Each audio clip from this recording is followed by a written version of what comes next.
We are back with unit number 16. As we committed with you, we will cover this whole book. Yes, obviously, we are today going to go through this unit number 16, and definitely we will discuss about its important short question, detailed question, as well as the question that have the high chances to be arisen in your examination 2024. So, without wasting any kind of time, we have to move, but before going forward you have to subscribe my channel as well as like this video.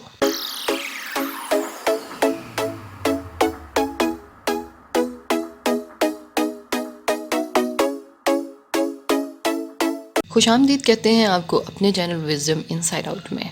First page की जहाँ तक हम बात करते हैं 16 unit जो है man and his environment, इसमें जो फर्स्ट वाला पैराग्राफ है इसको सिंपल आप स्टडी कर लें। इसमें सिर्फ एक डेफिनेशन बन रही है इकोलॉजी की। सेकंड वाला पैराग्राफ दो डेफिनेशंस अराइज हो रही हैं, पॉपुलेशन, कम्युनिटी, उसके बाद इकोसिस्टम, बायोस्फीयर। लाइक इसको सिर्फ आप short question point of view से स्टडी करेंगे। इसमें से ज़्यादा एमसीक्यूज आएंगे या शॉर्ट क्वेश्चंस आ जाएंगे, और ब्लू सेक्शंस को कभी भी स्किप मत कीजिएगा, इसमें से लाजमी ऑब्जेक्टिव आ जाया करता है। इसके बाद एक components of ecosystem, very much easy and quite important detail question. Component of ecosystem, इसको आप एज ए डिटेल लर्न कर लें, और इसमें से हो भी सकता है कि कोई शॉर्ट भी वो उठा ले, लेकिन ये basically detail point of view से इंपॉर्टेंट है। इसके बाद है flow of materials and energy, very very very very important. इस चैप्टर का सबसे ज़्यादा इंपॉर्टेंट क्वेश्चन जो है वो यही है कि मटेरियल और एनर्जी किस तरह से फ्लो करते हैं इकोसिस्टम में। So don't skip this. इसकी अगर आप डायग्रामेटिकल रिप्रेजेंटेशन दे देंगे ना तो ये बहुत अच्छा सॉल्व होगा क्वेश्चन। इसके बाद हम बात करते हैं फ्लो ऑफ मटेरियल की, बहुत इंपॉर्टेंट डिटेल क्वेश्चन है। इनको स्टेप जो है ना, इसको सीक्वेंस का ख्याल कीजिएगा, इसके सीक्वेंस ख़राब नहीं होने चाहिए। ये सारा चैप्टर ही जो है ना वो डिटेल पॉइंट ऑफ व्यू से इंपॉर्टेंट है, और ऐसा नहीं है कि अगर मैं डिटेल कह रही हूँ तो इसमें से शॉर्ट कोई आएगा ही नहीं। शॉर्ट आएगा, लेकिन मैं एक चैप्टर की वो होती है ना, एक वर्थ होती है, उसकी बात कर रही हूँ कि इसमें से ज़्यादातर क्वेश्चंस डिटेल उठाए जाते हैं। उसके बाद है हमारे पास आ जाता इसको फूड वेब को और फूड चेन में जो डिफरेंस है ना, ये बहुत आता है। फूड चेन और फूड वेब का डिफरेंस अक्सर डिटेल में भी आ जाता है, ना भी डिटेल में आए तो शॉर्ट में इसका पूछ ही लिया जाता है। इसके बाद आते हैं ecological pyramids, important detail question है। Pyramid of numbers, pyramid of biomass, ठीक है। और ये इस तरह अगर आप साथ में ग्राफ बना देंगे, डायग्राम बना देंगे, तो बहुत अच्छा सोल्व होगा आपका ये क्वेश्चन। उसके बाद है जी जियोकेमिकल साइकिल। हाय, ये साइकिल्स तो बहुत ज़्यादा इम्पॉर्टेंट हैं, बहुत ज़्यादा इम्पॉर्टेंट। अभी तक मैंने आपको जो बहुत ज़्यादा इम्पॉर्टेंट बताए ना, वो एक ये बताया है मटेरियल और एनर्जी का फ्लो, और दूसरा जो बहुत ज़्यादा इंपॉर्टेंट बताया है ना, वो ये साइकिल्स बता रही हूँ। कार्बन साइकिल और नाइट्रोजन, इन दोनों में से एक तो आया ही आया होता है पेपर में, ठीक है। इसको आप ड्रा करना मत भूलिएगा, ज़रूरी नहीं ये पीछे आपने इस तरह के बॉक्सेस ड्रा करने, सिर्फ ये जो साइकिल है ना, अगर आप और ये छोटे छोटे जो पौधे वगैरह बने हैं इस तरह का बना के, या सिंपल इनका नेम भी राइट कर देंगे ना, तो भी ये साइकिल अच्छा बनेगा। नहीं भी ये बन रहा है ना आपसे, तो गूगल सर्च करके कुछ भी इसका कार्बन साइकिल का कोई डायग्राम निकाल के वो भी ड्रा कर सकते हैं, गलत नहीं होगी। So carbon cycle very very important detail question है, ठीक है। और नाइट्रोजन इक्वल वर्थ रखता है ये भी, नाइट्रोजन साइकिल भी कार्बन साइकिल भी, दोनों में से एक तो पक्का ही होता है। वैसे इन दोनों में से अगर मैं फिर भी ज़्यादा बात करूँ तो नाइट्रोजन साइकिल ज़्यादा इंपॉर्टेंट है, क्योंकि इसमें ये भी चीज़ें आ जाती हैं ना, मोनिफिकेशन, न्यूट्रिफिकेशन, इनमें से हज़ारों शॉर्ट क्वेश्चन आ जाते हैं, ठीक है। ये डायग्राम बनाना मत भूलिएगा इसकी। उसके बाद हम चलते हैं जी इंटरेक्शंस इन इकोसिस्टम। हाँ, ये भी बहुत इंपॉर्टेंट है। ये जो है ना short question point of view के हवाले से बहुत इंपॉर्टेंट। कंपटीशन क्या होता है, प्रीडेशन क्या है, ठीक है। साथ में इसकी एग्जांपल्स पूछ ली जाती हैं। सिम्बियोसिस क्या है और पैरासाइटिज्म क्या है, ये सारी एक्सप्लेनेशन जो है ना ये शॉर्ट क्वेश्चंस में पूछी जाती है। Mutualism very very important short question है।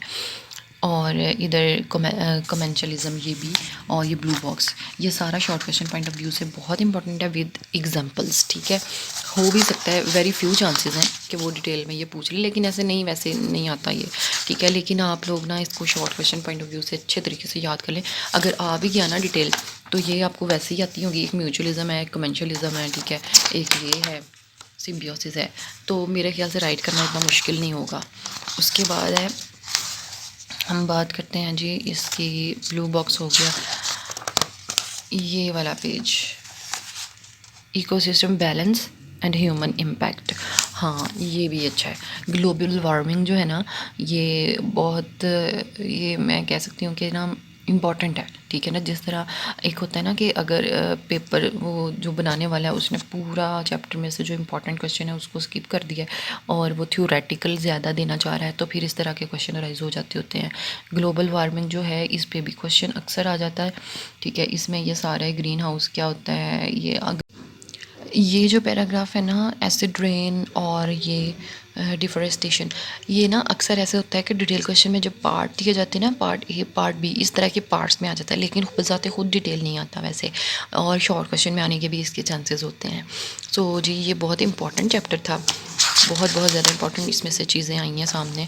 और जी ओवर पॉपुलेशन पे भी बात कर ली जाती है, अर्बनाइजेशन, ये सारे basically short question point of view से इंपॉर्टेंट हैं, लेकिन वेरी फ्यू चांसेस ऐसे हैं कि वो एज ए पार्ट इनको दे दें। Pollution consequences and control, air pollution बहुत इंपॉर्टेंट डिटेल क्वेश्चन है, अगर आए तो इसमें इसके इफ़ेक्ट्स भी बताने होंगे आपको, इसके कॉजेज़ भी बताने हैं, इसका हल भी बताना है, सारा कुछ बताना है, कंप्लीट डिस्कशन इस पे करनी है आपने, ठीक है। Ozone depletion very important short question, ये देखें ना कंट्रोल भी पूछा हुआ है साथ, ये सारा डिटेल आएगा ना, तो सारी डिटेल इसमें आपने देनी है, और इसमें से बहुत से शॉर्ट क्वेश्चन भी राइज हो रहे हैं।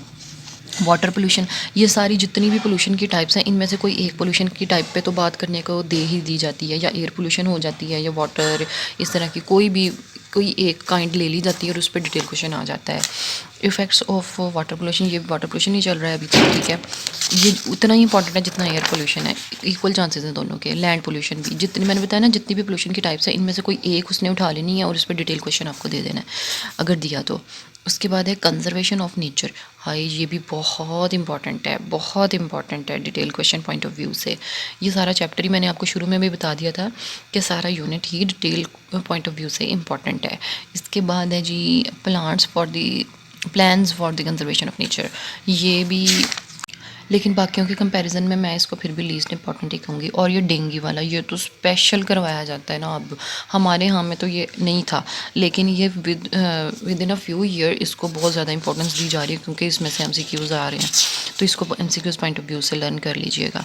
अब मैं ज़रा एक दफ़ा कंप्लीट आपको बता दूँ, इसमें से मैंने आपको कौन कौन सा डिटेल इंपॉर्टेंट बताया है। सबसे पहले तो मैंने ये बताया कंजर्वेशन ऑफ एनर्जी, ठीक है। इसके बाद अगर कोई मैंने ज़्यादा इंपॉर्टेंट बताया है तो वो ये साइकिल बताए हैं दोनों, नाइट्रोजन और कार्बन साइकिल, ठीक है। इसके बाद मैंने जो बताया है इम्पॉर्टेंट डिटेल क्वेश्चन, वो मैंने आपको ये बताया है जी,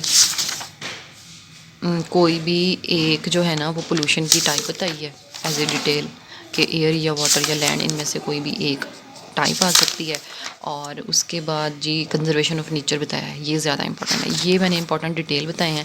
बाकी जो है ना, बाकी ज़्यादातर तो short question point of view से इंपॉर्टेंट है, और हो भी सकता है कि एज ए पार्ट वो डिटेल में दे दे, क्योंकि ये पूरा चैप्टर ही वेरी इंपॉर्टेंट था। और नो डाउट ये चैप्टर ईजी भी बहुत होता है। इकोलॉजी हमेशा से मेरी फेवरेट रही है और ये चैप्टर भी मेरा फेवरेट है। सो जी इसको अच्छे से याद कीजिएगा, इसमें ज़्यादातर ना डिटेल आती है, लाइक आप इस पर लिख सकते हैं, अब बहुत सारा मटीरियल इसमें दे सकते हैं, तो इसको सॉल्व बड़ा प्यारा किया जा सकता है इसमें अराइज होने वाले क्वेश्चंस को। सो जी best of luck for your paper, अच्छी सी तैयारी करें और अच्छे से मार्क्स लें। आपकी ट्यूटर आयशा हमेशा के लिए आपके साथ है। कमेंट्स में मुझे बताएं कि आपको मेरी वीडियोस कैसी लग रही हैं। सो मिलेंगे अपनी अगली वीडियो में नेक्स्ट यूनिट के साथ, तब तक के लिए खुदा हाफिज़। होप सो आपको हमारी ये इन्फॉर्मेटिव वीडियो बहुत पसंद आई होगी। वीडियो अच्छी लगे तो लाइक करना मत भूलिए, और अगर आप इसी तरह अच्छी अच्छी वीडियोस से मुस्तफ़ीद होना चाहते हैं तो सब्सक्राइब कीजिए। Stay tuned for the latest updates. Thank you.